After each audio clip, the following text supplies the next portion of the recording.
विपक्ष बीजेपी पर हमेशा से ऑपरेशन लोटस चलाने का आरोप लगाता आया है और अब जब आम आदमी पार्टी के 7 राज्यसभा सांसदों ने बीजेपी में शामिल होने का ऐलान किया तो विपक्ष के इन आरोपों पर मुहर लग गई और अब इन सांसदों को राज्यसभा सचिवालय से बीजेपी में विलय की मंजूरी भी मिल गई, जिसके बाद सियासत पहले से भी ज्यादा गर्म है और बीजेपी पूरी तरह घिर गई है। देखिए ये रिपोर्ट। 24 अप्रैल को राघव चड्ढा ने आम आदमी पार्टी के 2/3 से ज्यादा सांसदों का बीजेपी में शामिल होने का ऐलान किया था।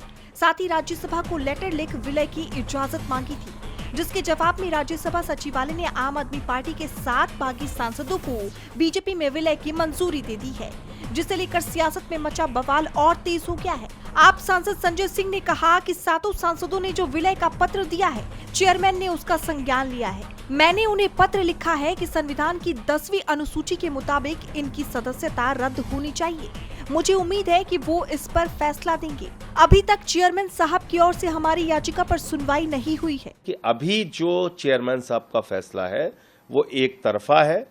7 सांसदों ने जो विलय का पत्र दिया उसका संज्ञान चेयरमैन साहब ने लिया है, लेकिन जब मेरे पत्र का संज्ञान लेंगे जिसमें मैंने उनको बताया है कि संविधान की 10वीं अनुसूची के मुताबिक इन लोगों की सदस्यता रद्द होनी चाहिए, उस पर सुनवाई शुरू होगी। तो मुझे उम्मीद है कि सभापति महोदय संविधान और लोकतंत्र की रक्षा के लिए अपना फैसला देंगे।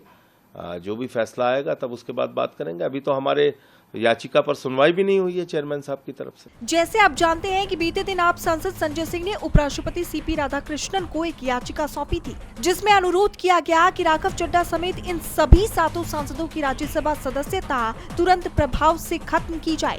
उन्होंने ये भी कहा था कि इन बागी सदस्यों द्वारा बीजेपी में विलय की घोषणा करना सीधे तौर पर दल बदल के समान है और ये संबंधित कानूनी प्रावधानों का साफ साफ उल्लंघन है। विपक्ष लगातार बीजेपी पर ऑपरेशन लोटस को सफल बनाने का आरोप लगा रहा है। बता दें, ऑपरेशन लोटस भाजपा के विपक्षी सरकारों को अस्थिर करने या सत्ता हासिल करने के लिए अपनाई जाने वाली कथित दल बदल रणनीति को दिया गया नाम है। फिलहाल राज्यसभा सचिवालय के इस फैसले के बाद बीजेपी अपनी चाल में कामयाब होती नजर आ रही है, जिसे लेकर विपक्ष हमलावर है। अब आगे क्या कुछ होता है ये देखना होगा। डीबी लाइव की रिपोर्ट।